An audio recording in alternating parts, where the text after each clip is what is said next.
Desde Londres, a través de una videoconferencia, nos acompaña el doctor Salil Tripathi y el doctor John Morrison del Instituto de Derechos Humanos y Empresas de Londres.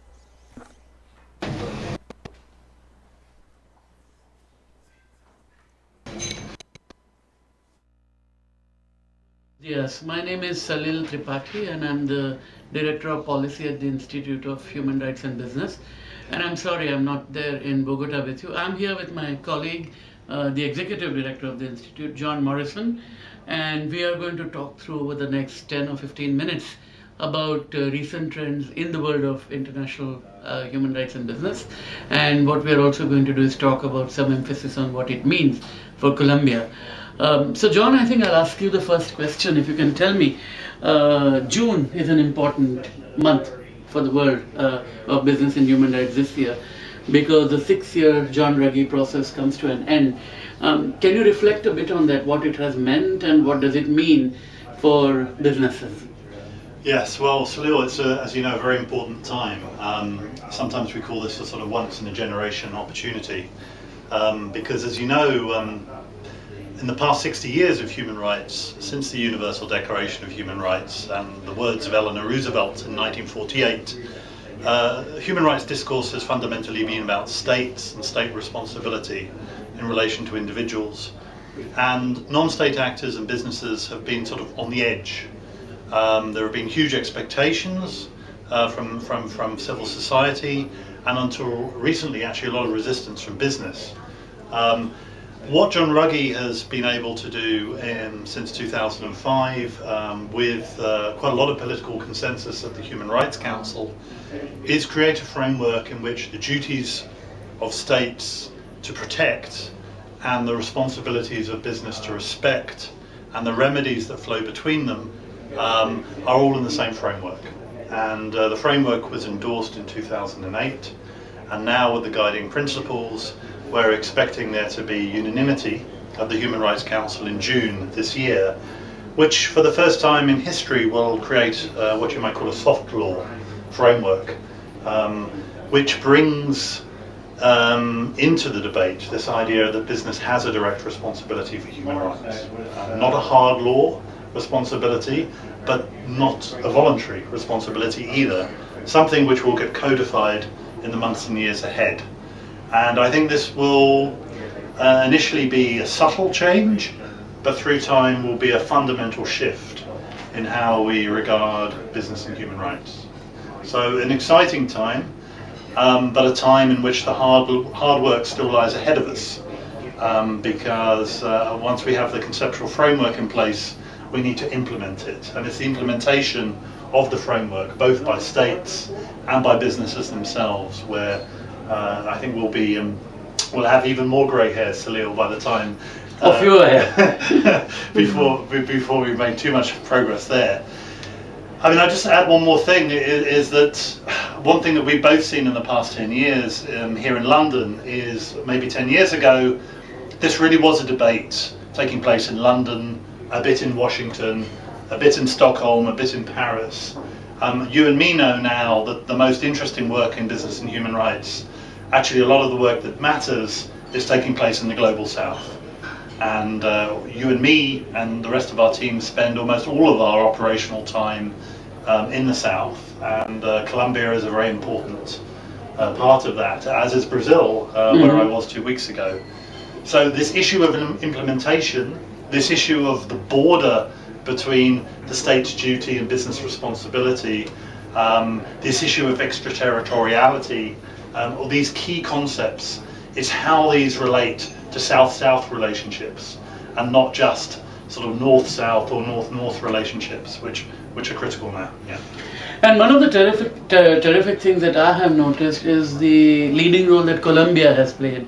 I mean, we spoke about John Ruggie, but one of the important things to bear in mind is that one of his first consultations after he took over his role as a special representative for human rights and business was that he came to Colombia, and that consultation took place in Bogota.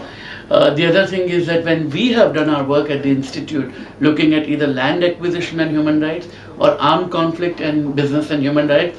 One of our earliest consultations about that was also in Colombia, and we had terrific participation with at least 30 to 35 people drawn from businesses, from civil society, and from the government and other international organizations in Colombia. Another important thing to bear in mind is that Colombia is in many ways avant-garde. It's ahead of the curve.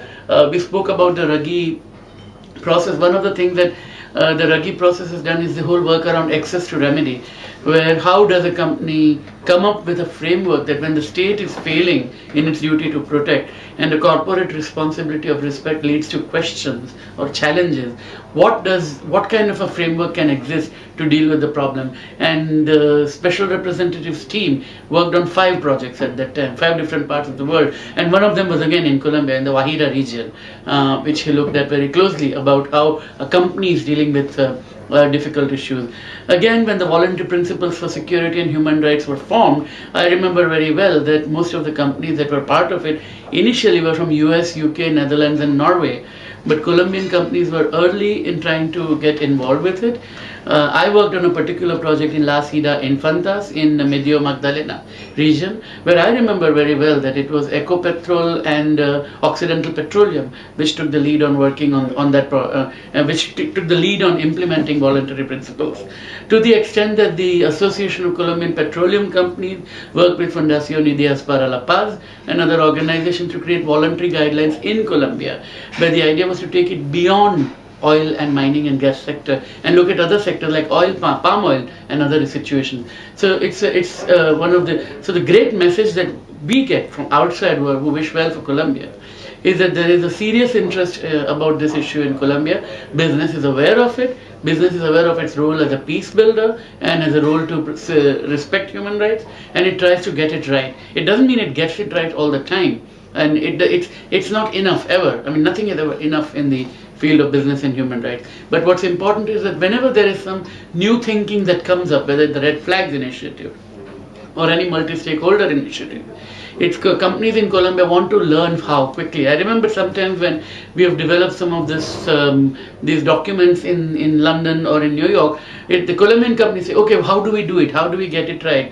Even when I worked with an organization called International Alert, and we were looking at how to have indicators for performance for voluntary principles, and the first companies to sign up to want to implement it were from Colombia. And it's that eagerness which needs to be capitalized on so that more companies take it on and it doesn't get restricted to 2 or 3 companies but becomes fairly global. What you might want to reflect on, John, is the fact that Colombia also saw the potential of South-South. I remember your conversation with the Vice President of Colombia in the past, the previous Vice President, not the current, but Vice President Santos, if you want to reflect on that conversation in Bogota.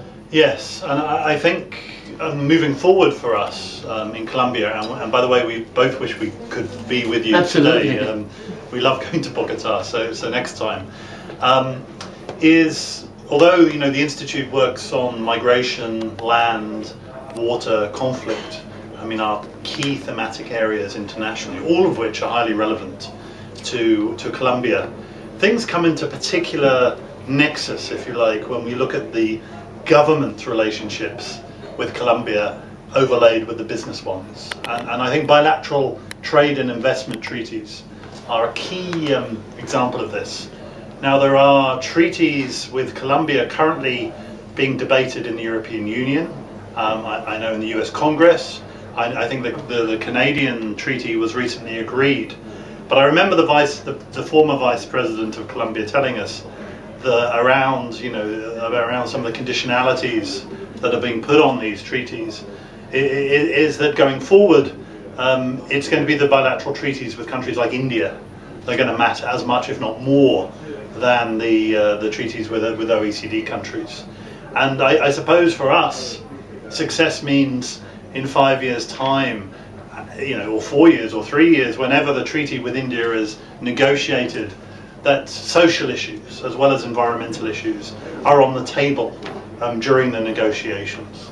And what I hope will be the case is that human rights isn't seen as a constraint to investment or trade or doing business. Quite the opposite.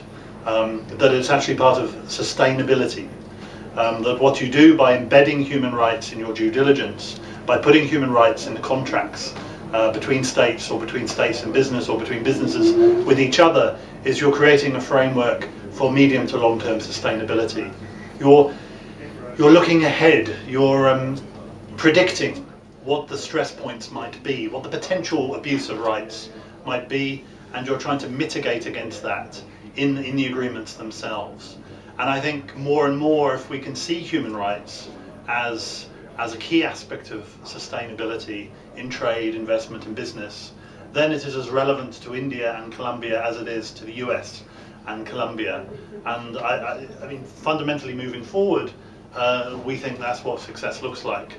Not that this is seen as somehow a protectionist agenda being developed by the US or Europe because of their respective waning economic influence. I mean, I think we lose the debate if we allow people to project this as an issue of protectionism. We win the debate if we appeal to the common self-interest of governments and people in emerging economies. And it's in that context of self-interest that I wanted to add one final thought, which is that the work is never done. Of course, Colombia has done a lot, and Colombia is now a member of the voluntary principles process, which is a terrific thing. But I think as we go along, what we are going to find is that newer challenges will come. One of the good things that has happened in Colombia is that to a substantial extent, the conflict within the country is receding and waning and ending. But one of the consequences of that is that one thing that conflict does is that it displaces people. People have to move out of where they live. The civilians have to move out of the place where they live because there was a conflict raging at that time. They want to come back. They want to come back to their old homes. But when they come back, they find that there are other people who have probably moved into the area. How to manage those relationships?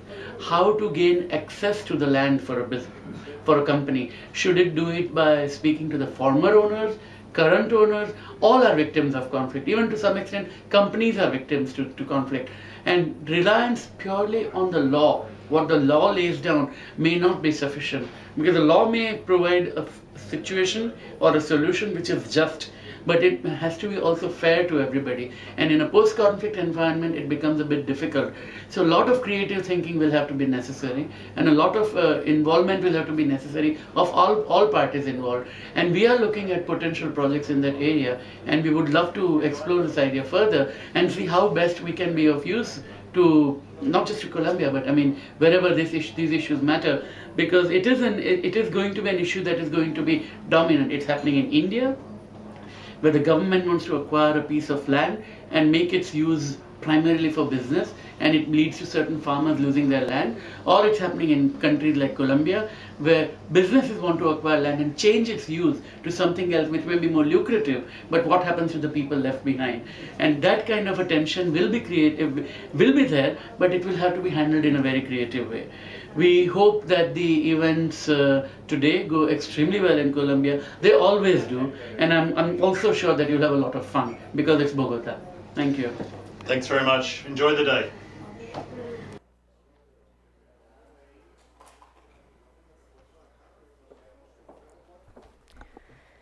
Mil gracias a la doctora Ángela por sus palabras y por hacernos llegar